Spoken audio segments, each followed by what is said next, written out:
So let's do a quick recap of where we were last week, or last time we met.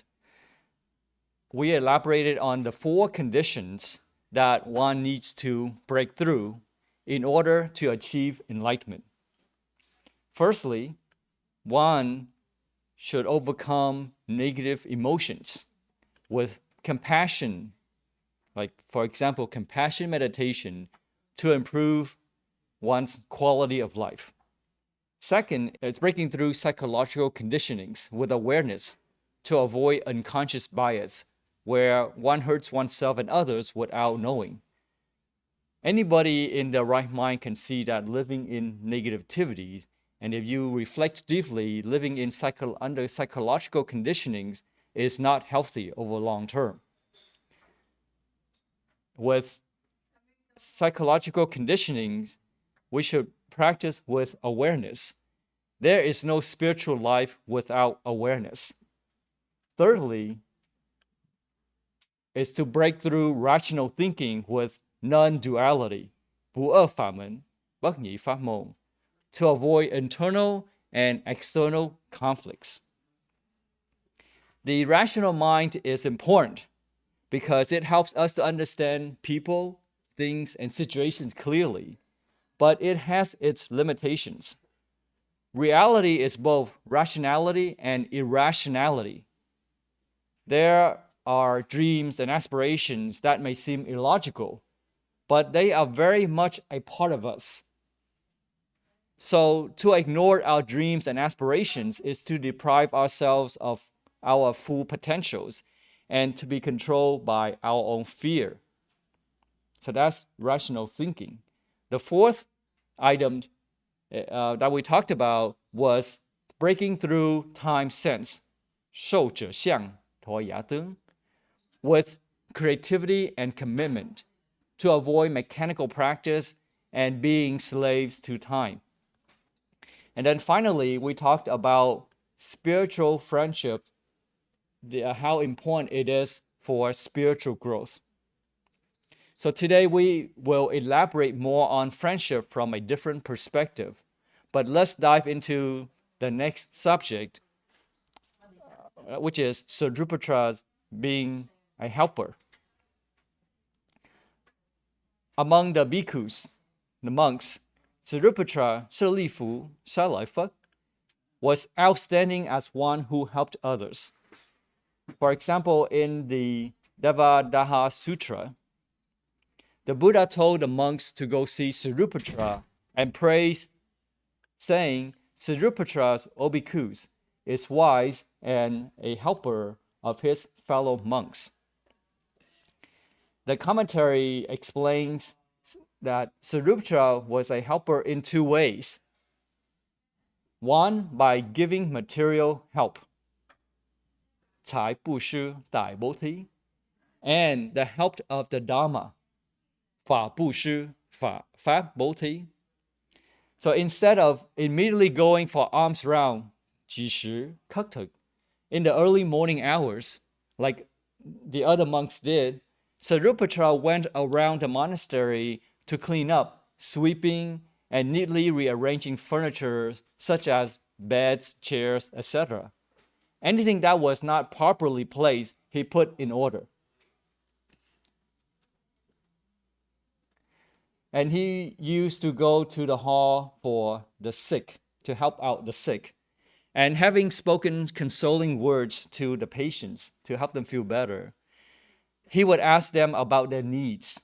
He would take with him young novices, young monks, to ask for medicine for his fellow sick monks. In this way, he would teach young monks about an important quality of friendship and humanity. When the medicine was obtained, Sariputra would give it to the novice monks, saying, caring for the sick has been praised by the master, Ru Lai, Như Lai. Go now, good people, and be heedful. So do all these good deeds with awareness. 保持正念，保持真念. Helping others is not to do everything for them when they are capable of doing things themselves, but to give them opportunities to cultivate merits, 修福, 度福, and be helpful to others.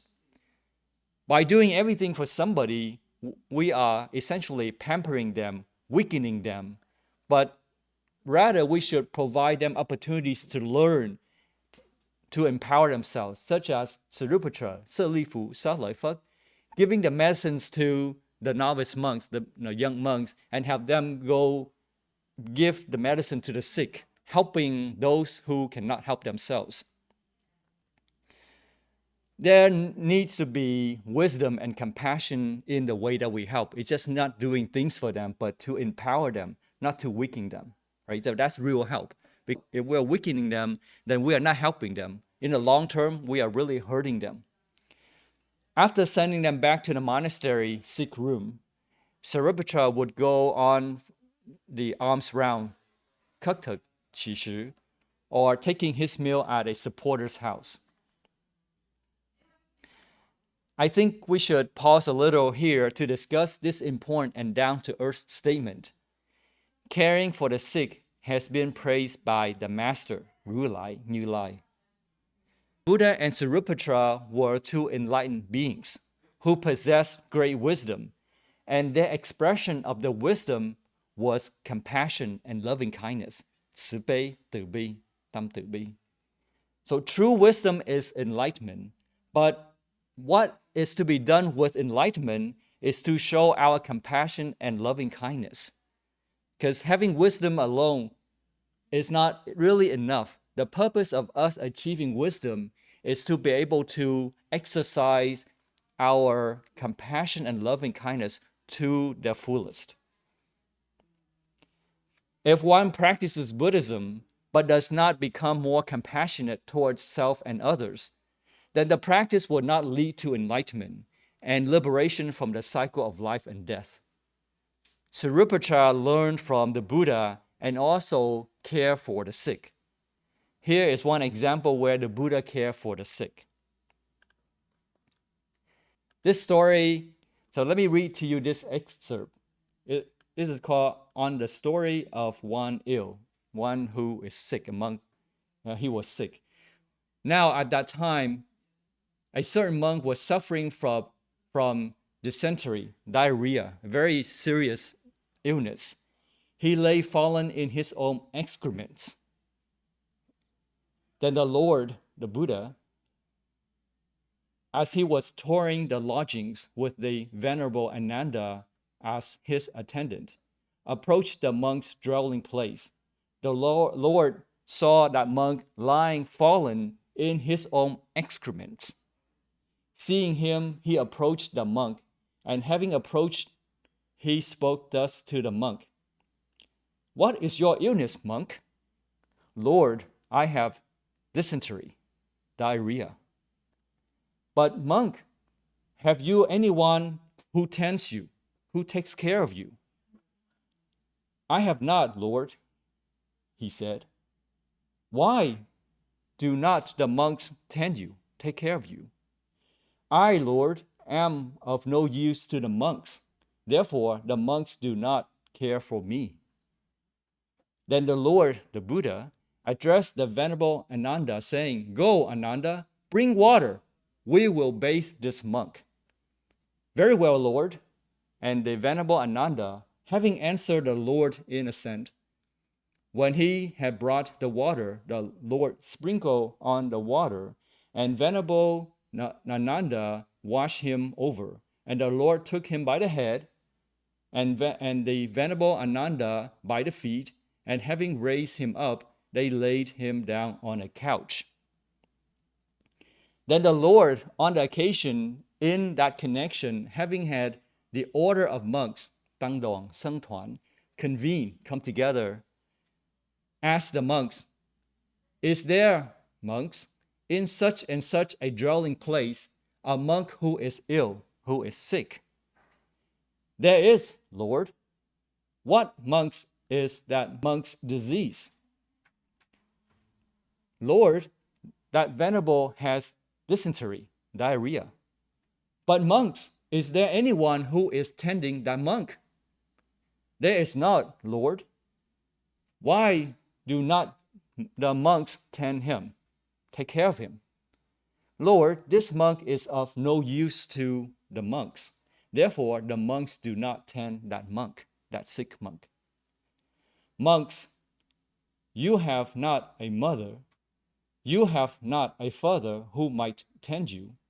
If you, monks, do not tend one another, then who is there who will tend you? Whoever monks will tend me, he should tend the sick. So if we care about the Buddha, we should care about those who cannot help themselves. Right, so we will end here. The story goes on a little more, but we will end here to talk about the significance of this story. What a dramatic passage where a certain monk, a brother monk, was suffering from dysentery, diarrhea, and lay where he had fallen down in his own excrements. This is a dreadful scene, obviously. We are not told how old the monk was, young or old, or even his name, just that he has dysentery, diarrhea. It must have been a serious illness, for he could not get up after having fallen, and he lay there in his own excrements. Apparently, he was too weak to get up on his own, and there was no one around to call for help, nor no one wanted to help him. This is a sad situation. Seeing such a sad situation, with the brother monk lying in his own excrements, the Buddha did not get upset. So we notice that the Buddha did not get upset. But he thoroughly investigated to make sure he understood the situation. So he asked the brother monk clearly, what happened? Brother, what ails you? What makes you, are you okay? Why are you lying here? Then the brother replied, Lord, I have diarrhea. But is there anyone taking care of you, brother? No, Lord. Then the Buddha says, why is it, brother, that the brethren, fellow monks, do not take care of you?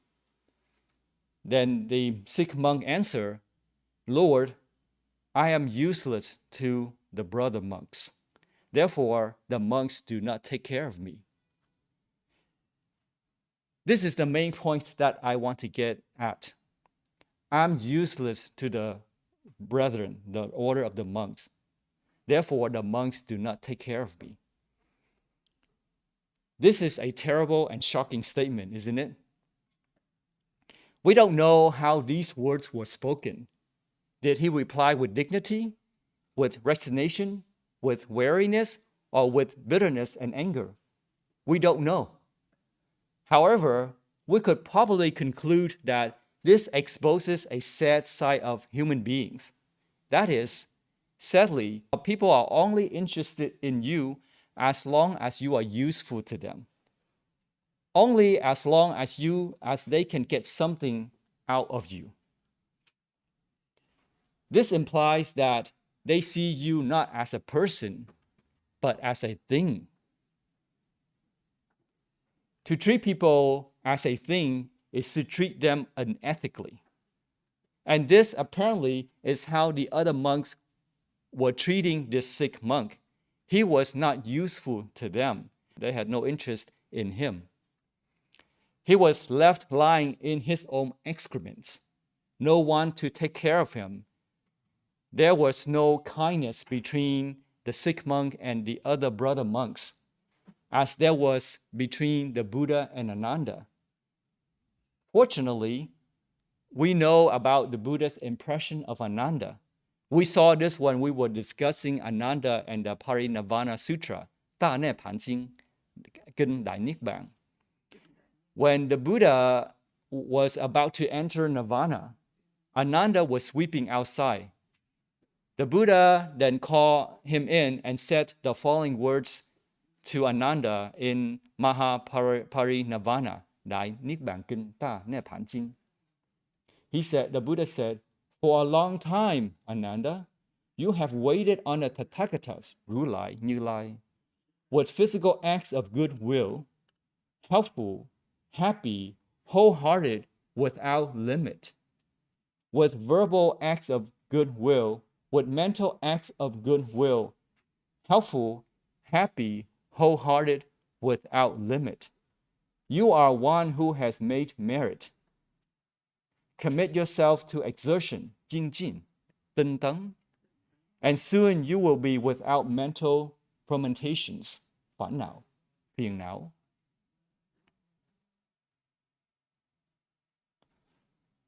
The Buddha's predominant impression of Ananda was that he was also a kind person, that Ananda had served the Buddha with kindness of body, speech, and mind. 身口意, thân khẩu ý.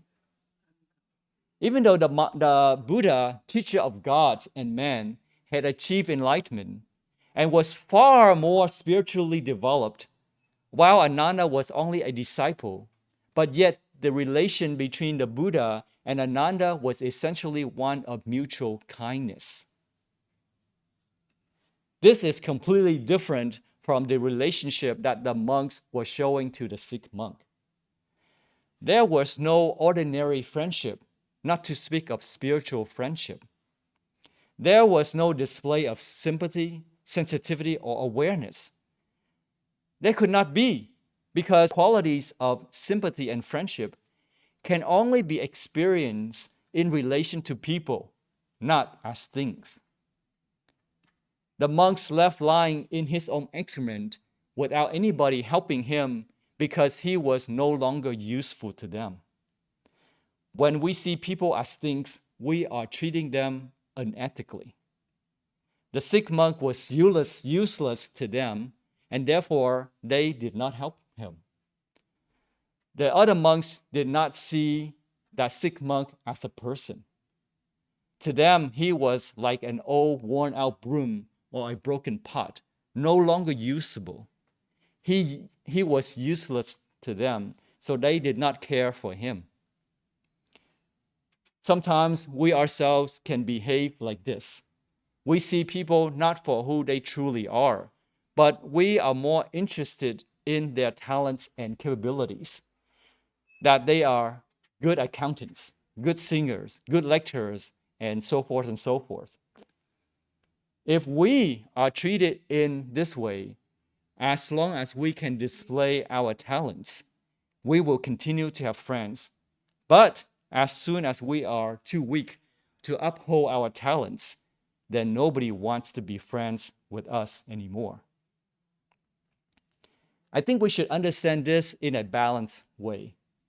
Our abilities are what people can see, right?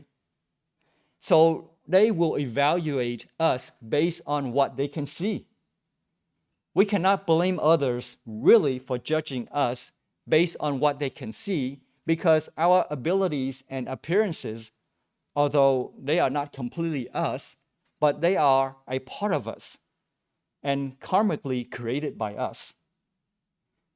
Sometimes how we appear, how we dress, how we behave is how we are essentially asking people to treat us, right? You agree? If we are confident, we are asking people to treat us with confidence and respect.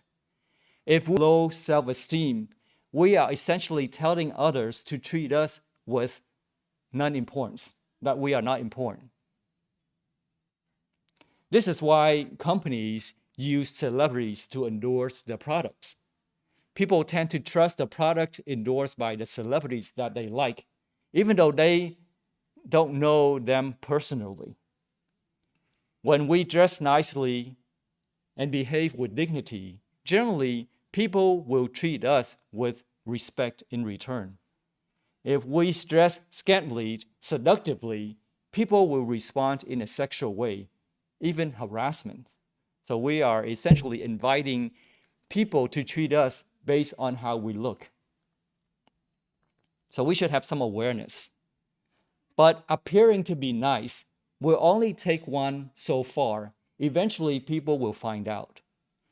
Therefore, it's more reliable to change from the heart, to change from inside out, by observing the precepts and morality, 持戒, 举giới.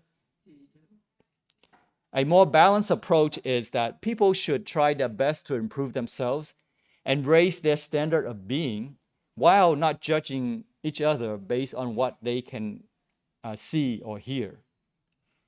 The point here is the longer that we practice Buddhism, the more awareness we should have, and the more loving kindness and compassion we should have towards other people. It is not just being kind and friendly because they are useful to us, but we should try to see their Buddha nature, their real potential. There must be kindness and friendship between us, as there was between the Buddha and Ananda. There must be sympathy in a positive sense, sensitivity and awareness. There are two reasons why one should have awareness and sensitivity in one's friendships. Communications and taking delight, being joyful. In the case of ordinary friendship, there is the great benefit and blessings of being able to share our thoughts and feeling with another human being. If you are shut up in yourself without any possibility of communication with another person, you don't stay healthy or happy for long, right? You agree? In the case of spiritual friendship, we share our experience of the Dharma itself. We share our enthusiasm, our aspiration, and our understanding. We even share our mistakes in the form of confession or repentance, 忏悔, 三悔. So that's communication. As for taking delight, it means that we not only see a person as a person, but we like what we see. We enjoy and we take delight in what we see. For example, you are in a museum and you just enjoy the arts, the paintings, sculptures, and the peaceful environment. Except that in this case, the painting and sculpture can speak to you. How wonderful would that be, right? Another example of taking delight is that you rejoice in your friend's merits. 水喜功德, 對喜功德. You see, you like, you love, and appreciate that person entirely for their own sake and not for the sake of anything useful that you can get out of them. The monks neglected to take care of the sick brother. It may be that they did not realize their mistake. And it may be that because they had wrong conception of a spiritual life, thinking that spirituality is about isolation, it's about liberation, leaving this world, and running away from life, or that the monks did not have proper training. This was why it was important for the Buddha to go rounds, visiting the monks to see where they were up to. He was taking personal interest in their well-being and progress. This story of the sick monk is a case of seeing persons as persons, of communications with one another, of taking delight in mutual friendship, and upholding one's responsibility. Okay. So next, more about on Sariputra. When going on a journey on foot with the Blessed One, the Buddha, Sariputra did not go with the very first of the monks with the thought, I am the chief disciple, 大弟子, đệ tử, of the Buddha. But he would first attend those who were not able to care for themselves, such as those who were too old, or very young, or unwell. These are examples of giving material, 财, 布施, 大菩提. Sariputra was a helper because he gave what others needed. Another example of giving, of material giving, 财布施, 大菩提, is to give up your seat or space. In this case, we have plenty of seats, so there's no need for that. One time, the elder Sariputra arrived late and all the resting spaces were taken. So he just seated himself under a tent made from his robes. The Buddha saw this and caused the monks to assemble the following day. And then he told them a story. Having told them a story to illustrate the importance of showing respect for the senior-most, the Buddha laid down the rule that lodging should be allocated according to seniority. So in this way, the Venerable Sariputra, Salifu, was a helper by giving material help. When we help others by giving material help, we are cultivating merits, 修福, 度福. Merits, 福报, 福报, allow us to overcome material difficulties. Let me elaborate on this a little bit to avoid misunderstanding. We cultivate merits, 修福, 度福, not to have karmic rewards for selfish reasons, or to have an easy life so that we won't have to do anything. But it is because we want to help others to alleviate their suffering. It's simply the natural and right thing to do. The secondary effect of helping others is that there will be karmic rewards, 福报, 福报, coming back to us due to the natural law of cause and effect, 因果律, 律因果. There may be difficulties, but we are empowered to overcome them. We can see here that it didn't matter to Sariputra where he stayed, whether it was in a lodging or under a tent made from his robes, he was equally happy. In other words, his happiness was not conditional. His happiness was not based on a comfortable lodging or that he was unhappy for having to stay outside.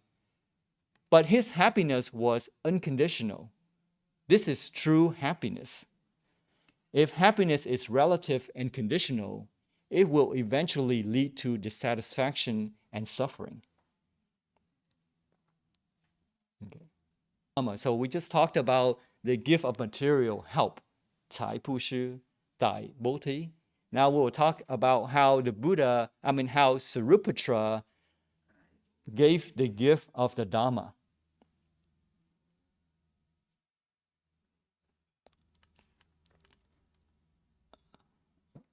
Okay. He said, friend, so long as the aggregates, 五蕴, 五暗, the skanda, continue, all feeling is just suffering. Only when the aggregates, 五蕴, 五暗, are no more, is there no more suffering. So we have the 5 aggregates, 五蕴, 五暗, which are the physiology and psychology, essentially our body and mind. Feeling is one of the 5 aggregates. Sariputra said that only when the aggregates are no more is there no more suffering. Sariputra gave the monk, and then he gave the monk a meditation topic. And then the monk went away to contemplate on the feeling aggregate, 受蕴, 陀暗. In the end, he uncovered his supernatural ability, 神通, thần通, and achieve arhatship, alohan, alahan. So this is an example of giving of the Dharma. If you remember, when we talked about Anattapandaka, 自孤獨長者, 轉也急告đầu, when he was dying, Sariputra came to console him by preaching to him the Dharma. In this discourse, Anattapandaka was reminded that those things that lead to rebirth in the evil realms, 善惡道, tam ác đạo, were no longer in him, but that he possessed the 4 basic qualities of stream entry, 出果, 色果, and the 8 path factors, 八正道, 八真道. In considering this, his pains would subside, and as a result, his pains did go away. So this is the proper way of helping the dying, 助念, 教念. It's not just about chanting Amitofo out loud continuously for the dying to hear, but to help them understand the Dharma, the truth, it should be a combination of chanting Amitofo and giving the Dharma to help them understand the truth. And it depends on the person. It might be less chanting, more Dharma talk, which might include bringing up their past meritorious deeds to make them feel cheerful, or it might be more chanting, less Dharma talk, right? So it depends on the person.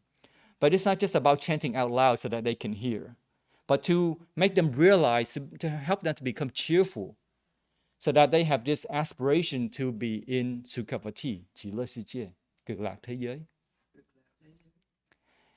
The point here is to help the dying develop and maintain their joyful faith. 自心信乐, 极tâm tín nhạo, very joyful inside, very joyful faith. And wanting to be reborn in Sukhavati, the Western Pure Land, 极乐世界, cực lạc thế giới. If they can be reborn in Sukhavati, then that is a real help, right? It's not just there like blasting away without chanting, but to help them to give rise to that joyful faith that they really want to be reborn in Sukhavati. When a person leaves this world with joy, he will at least be safe from the three evil realms of hells, hungry ghosts, and animals. Okay. So this section here is called the helper, where Sariputra was a helper, to the weak, to the young who could not take care of themselves. He was a helper in two ways: giving of material, 财布施, 大菩提, and giving of the Dharma, 法布施, 法菩提. The next section is getting more personal, talking about Sariputra's attainment. Right? So we just talked about helping, giving material, and giving the Dharma. Next, we'll talk about Sariputra's attainment. Sariputra tells us the way in which he attained arhatship. He said, it was to another that the Blessed One was teaching the Dharma. To the Dharma preaching, I listened intently for my own good, and not in vain, for freed from all defilements, 烦恼, phiền não, I gain release, 解脱, giải脱. So I'm going to read from an excerpt from Anupada Sutra, which means one by one sutra, 直部经跟逐部. So this is where the Buddha talked about the steps by steps how Sariputra attained meditation and enlightenment. This discloses to us a typical process and experience of meditation. So hopefully this will give us more insight into our practice, a guide to help us on the right path. The sutra says, quite secluded from sensual pleasures, 离诸欲, 离诸欲, 离诸欲, secluded from inskillful qualities, 离不善法, 离bất thiện pháp, he entered and remained in the first absorption, 初禅, 色听, which has the rapture and bliss born in seclusion. The rapture and bliss, 喜乐, 喜乐, very joyful, while placing the mind and keeping it connected. So placing here means 寻, tam, and keeping is 次, 德. So in other words, you focus the mind on something, and then the next step is to investigate it, to understand it thoroughly. So it's not just sitting there with your mind blank, but you focus and you investigate. And he distinguished the phenomena in the first absorption, 初禅, 色听, one by one. So that's that's the name of the sutra, one by one. Placing, right, 寻, tam, and keeping, 次, 德, and rapture and bliss, 喜乐, 喜乐, and unification of mind, 心意静性, tâm nhất cảnh tánh, and then contact, 触, xúc, feeling, show, thọ, perception, 想tưởng, intention, sư, tư, mind, 心, tâm, enthusiasm, 意欲, 意欲, and then decision, 决心, energy, it's called 活力, but you can say 精进, 登登, mindfulness, 念, equanimity, 平静, or sure, right, to let go, and application of mind, 作意, tác ý. He knew those phenomena as they arose, as they remained, and as they went away. So he recognized the phenomena coming and going and dwelling, staying. Here he says he understood. So it seems that these phenomena, pháp, not having been, 法不存在, pháp bất tồn tại, come to be or 生成, 生thành, and having come to be, 存在后, là sau khi tồn tại, they flit away, they go away. So in other words, he understands that phenomena coming, going, or staying. They come, they stay, and then they leave. So he understands all the phenomena, pháp, they have those characteristics. And he meditated without distraction, 不攀住, or repulsion, 不理法, không lìa pháp. For those phenomena, independent, united, liberated, detached, and his mind free of limits. He understood there is an escape beyond. 有更上的处理. That's a kind of strange translation, but essentially it's saying that he understands that there is something else more, higher, better than the state that he has achieved. Meaning, don't settle down yet. Don't be too quick to call victory, but you should continue with your progress. And by repeated practice, he knew for sure that there is an escape beyond. There is a better, right? You don't get stuck. You don't sit on your laurels and claim victory, but you know that you can be even better. And the same thing for second absorption, 第二禅, nghĩ thiền, thiền thứ hai. The only difference is internal confidence, where you have more confidence in your within yourself. And then he understood what was going on.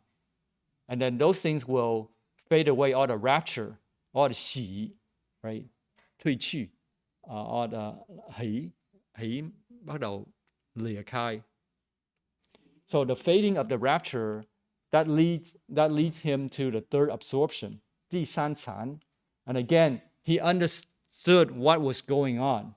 The same thing with fourth absorption, 第四禅, tứ thiền, thiền thứ tư. One by one, all those characteristics, equanimity, neutral feeling, and mental unconcern due to tranquility, 不苦不乐受, right? Không thọ lạc cũng không thọ khổ. And pure mindfulness and unification of mind. So he becomes even more and more concentrated, and he understands what is going on, the stages that he's passing through. Furthermore, going totally beyond perceptions of form. Right? This is 从一切设想的超越, right? vượt qua tất cả sắc tưởng. So all the perceptions of form remained in the dimension of infinite space. 虚空无边处. This is like infinite space, là không có giới hạn. Hư không không có giới hạn. Once again, he understood there is an escape beyond. So the whole time he was not being concerned about the meditative bliss, but he was continuing to grow, to investigate, and to make progress. If there's anyone whom it may be rightly said that they have attained mastery and perfection in noble ethics, 圣戒, thánh giới, immersion, wisdom, and freedom, it is Sariputra, 舍利弗, 舍来佛. So the Buddha was complimenting Sariputra to the highest level, essentially. If there is anyone of whom it may be rightly said that they are the Buddha's true born child, 世尊的亲生子。Thế Tôn, con của Thế Tôn á, it is Sariputra. So essentially, the Buddha was praising Sariputra. So we can see in the Anuttara Sutta, one by one sutra, there is less thinking and less relative joy as one enters deeper into deeper meditation. But the practitioner always maintains clear knowledge of where he's at. Does it make sense? He understands phenomena, fa, rising, falling, or remaining, without attaching himself to them. At the same time, he is not isolated from them. He still has contact, feeling, perception, intention, mind, enthusiasm, and decision, 决心, quyết tâm, 等等, and so forth and so forth. And then finally, application of mind, 作意, tác ý. So in other words, he is very alive, but undisturbed. So that's an experience of meditation, the Buddhist meditation. Absorbing in meditation is not about having no thinking whatsoever. Like this illustration here of the ocean. The surface of the ocean may be disturbed, but deep down on the ocean floor, it is silent. Right? At the end there, we see that the Buddha summed up that essentially Sariputra was a mastery and perfection of noble ethics. 圣戒, 贪giới. In other words, the Buddha summed it up essentially saying that the foundation of meditation and wisdom is living a moral life. Right? It's not escaping life, but to live a moral life, happy life. Anyone who can achieve this is the Buddha's true born child. If we can achieve this, we can also be the Buddha's true born child and not just Sariputra.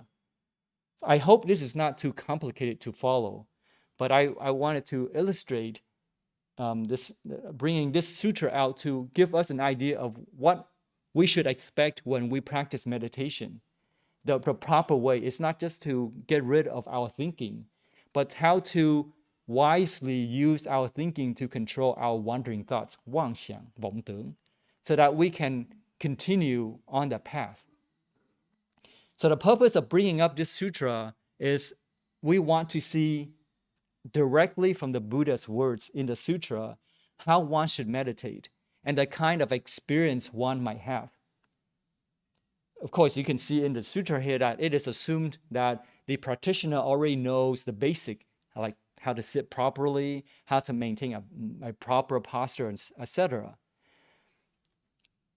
In the process of meditation, you will feel joyful, but you should not become attached to the joy, but to use proper thinking to control the mind, the wandering thoughts, 妄tưởng, 妄想. Then you apply the mind by observing phenomena, pháp, how they may rise, fall, or remain without being attached to them. At the same time, you understand that there is an escape beyond. In other words, there is a higher state of attainment. 境界cảnh giới, 更高的境界, cảnh giới còn cao hơn nữa. So you don't quickly settle down and claim victory. And then you repeat this practice as you progress and enter deeper and deeper meditation. You become more independent, united, liberated, detached, and mind-free of limits. This helps you to see and think clearly without fear. At that point, without fear, you will be able to commit to living a moral, joyful, and peaceful life. You know exactly what to do and don't have any fear of being criticized. You will want to do more skillful deeds to help others, such as giving the gift of material, 财布施, 大菩提, or the Dharma, 法布施, 法菩提, 法菩提, to cultivate more merits and to expand your wisdom. When you have merits and wisdom, you will be able to overcome difficulties in life. Just like the ocean, with the turbulent surface, but peaceful at the bottom, right? Just like this illustration here. So what I'm trying to say here is that you may be very busy during the day dealing with problems, but in your mind, you can still maintain control and are not disturbed or not troubled. So you don't hold anger, grudges against anyone or anything, but you feel empowered. Your mind can still be independent, united, liberated, detached, and free of limits. So next, in the Samyutta Sutra, Nikaya Ahanjin, Ganaham, Sariputra told Ananda in all the stages, he was free of any self-reference, 无我, vô ngã. He said, I had no such thoughts as I am entering jhana, 禅定, 入禅定, nhập thiền định. I have entered it. I am rising from it. So he did not have such thoughts that this I entering meditation, that I am dwelling in meditation. This touches on some quite complex aspects of Buddhist thought. It deserves some elaboration here. So I'm putting down a few terms here so that you can follow me. All schools of Buddhism teach insubstantiality or no self, 无我, vô ngã. From the impermanence of all phenomena, 诸法无常, 诸法vô thường, it follows that nothing has a fixed, enduring, unchanging identity. 没有一法能保持相状, 永远不变. Không có một pháp nào mà có thể bảo trì tướng trạng và không vĩnh viễn, không cải biến. There is no continuous self, 自我, bản ngã, underpinning all the changing elements of one's existence. Absolutely everything about oneself is subject to change. Early Buddhism, 原始佛教, Phật giáo nguyên thủy, expressed this in terms of Attainment, no self doctrine. The famous Attainment. Mahayana Buddhism, 大乘佛教, Phật giáo Đại thừa, saw it in terms of sunyata, 性空, 空tánh. Sunyata literally means emptiness, right? 空性, 空tánh. So these terms here are different, but essentially they're pointing to the same concept. Different Buddhist schools use different terms, but all schools of Buddhism, one way or another, see the purpose as overcoming what is sometimes called the dichotomy between self and other. 不二法门, 不二法門, right? Dichotomy or dualism, right? Differentiation. Sariputra was heavily emphasizing no self, 無我, vô ngã. On another occasion, he describes to Ananda, so he was describing to Ananda the concept of no self, how he achieved meditation without the concept of I, the self. He describes to Ananda on another occasion that he had attained to such developed concentration of mind that with regard to the earth element, he was without perception of earth. And so also in regard to the other three elements, the four immaterial states, and everything else pertaining to this world, or even beyond this world. So four elements, 大事, right? tứ đại. And then the immaterial states, which is formless state, 無色界, vô sắc giới. And everything in this world or out of this world, he has no perception of it.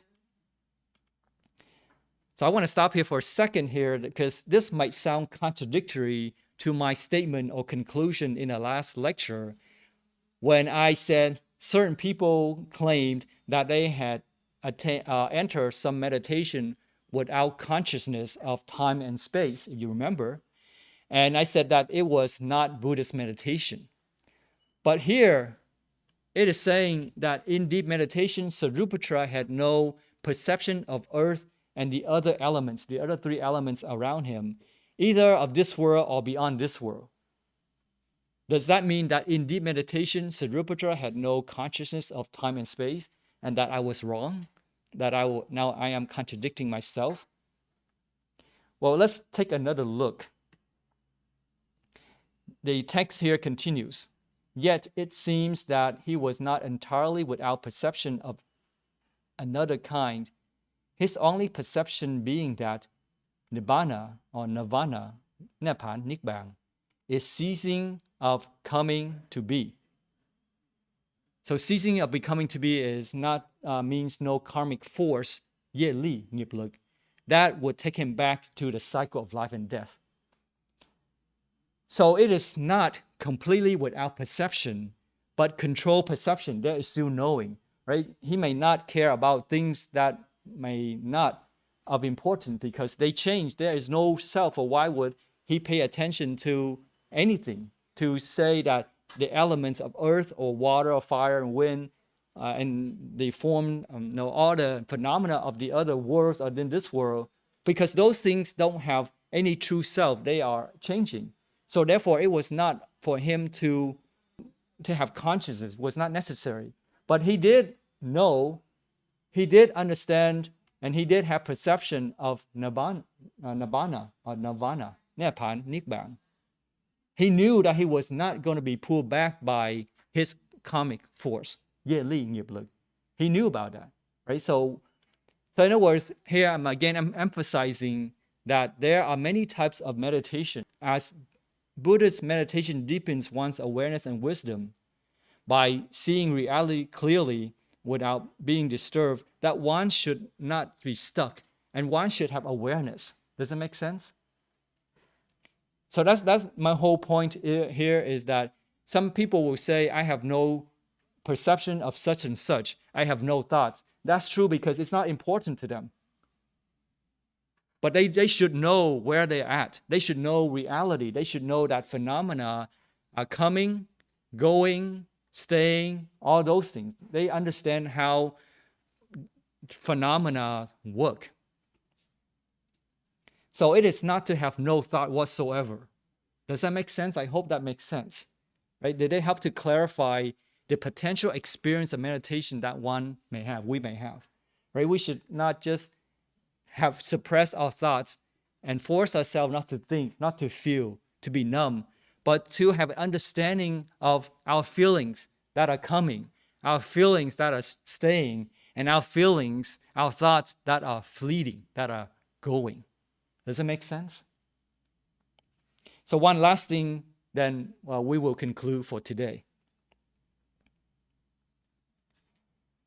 This detached attitude to jhanic attainments, 禅定, 定人, may have been due to the meditative abiding in voidness, sunyata, 空性, 空单.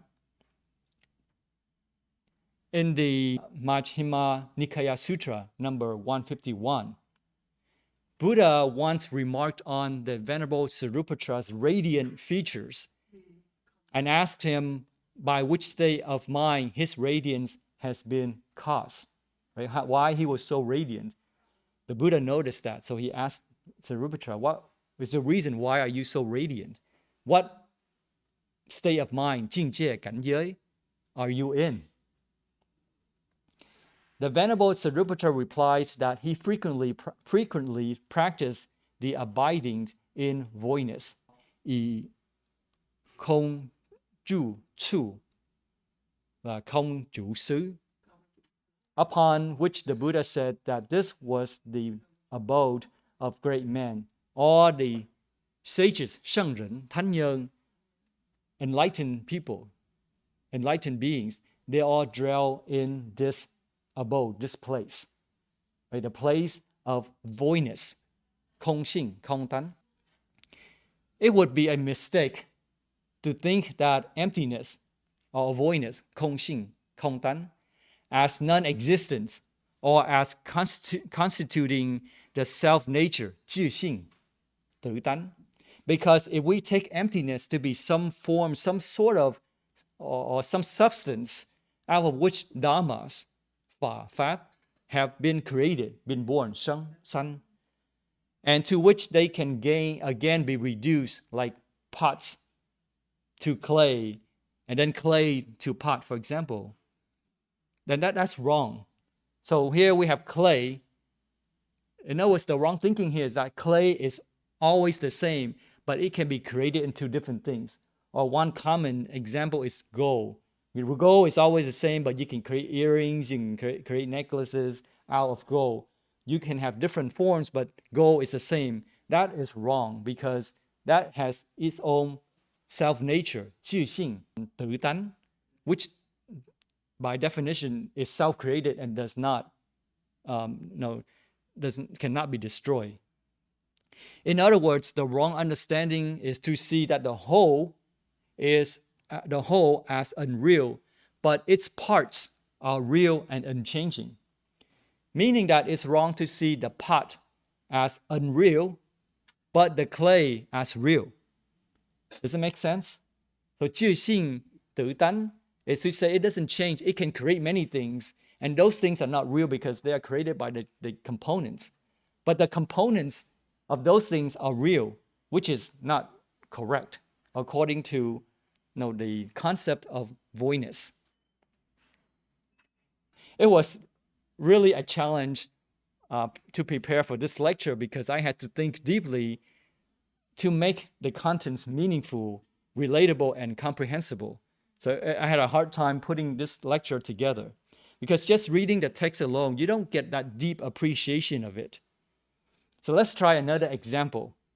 So there are people who believe that there are building blocks of life that are self-sustained and self-created that can create the whole world.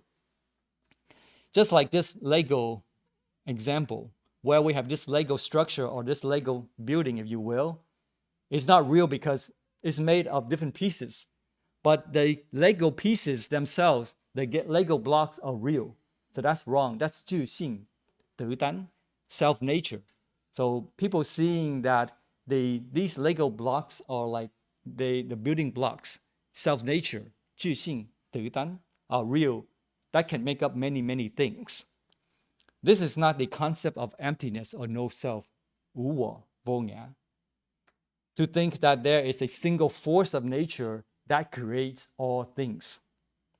So this is not what emptiness means, voidness means, 空性, 空单. When Sariputra said that he accorded voidness, 空住处, 空住师, what it really means is that he takes nothing whatsoever, conditioned or unconditioned, as his basis. And we acknowledge that the world is real conditionally, right? We cannot deny the fact that a body exists conditionally because of all the conditions that come together. But ultimately, it's not real because it is a composite of many phenomena. Pháp. So we don't deny whether it's real or not real. It depends. It's conditional. Realizing that all dharmas, pháp, are eternally unproduced, 不生不散, Sariputra was able to remain in profound quiescence of absolute tranquility and purity undisturbed by dualistic concepts. I say 二法门or 二法门. So he was able to maintain his purity, 清净不动贪等bất động, and undisturbed by duality, the concept of duality. Last time we explained that if one cannot overcome dualism, duality, there will be the concept of I and other, which will result in differences, biases, and conflicts, and eventually suffering. Meaning that there can never be true compassion and loving kindness. Then there can never be true communication and taking delight in our friendships with others. That means that we are depriving ourselves of the joy and quality of life in our ordinary and spiritual friendships. Okay, so one last thing before we end. In Anguttara Nikaya, Sutras 4, number 172, Sariputra said that it was half a month after my ordination, friends, that I realized in all their parts and details the analytical knowledge 分别智, 分别知, of meaning and analytical knowledge of Dharma, the analytical knowledge of language, and so forth. These I expound in many ways, teach them, make them known, establish and review them, explain and clarify them. If anyone has any doubt or uncertainty, he may ask me, and I shall explain the matter. Present is the Master, Rulai, Nilai, the Buddha, who is well acquainted with our attainments.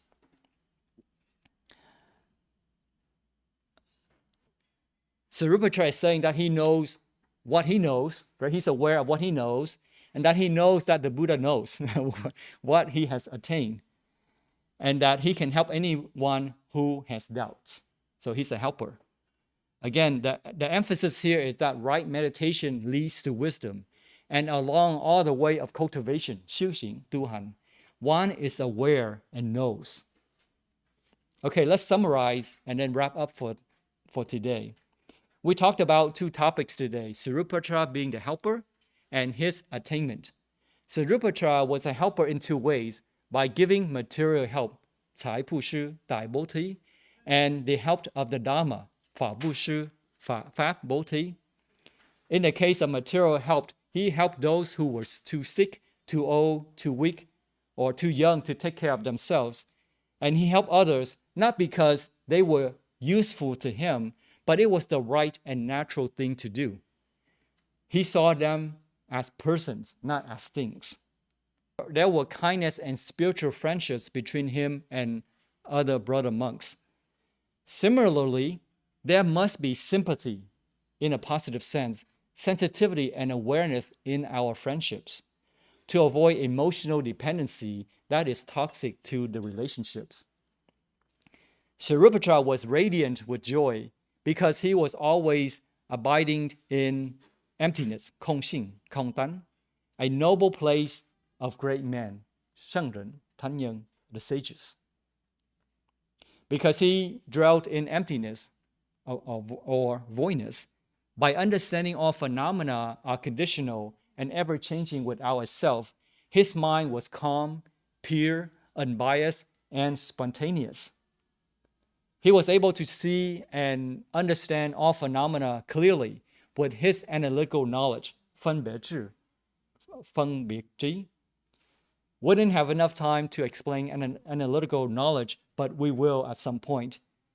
Sariputra was able to explain and clarify them to others.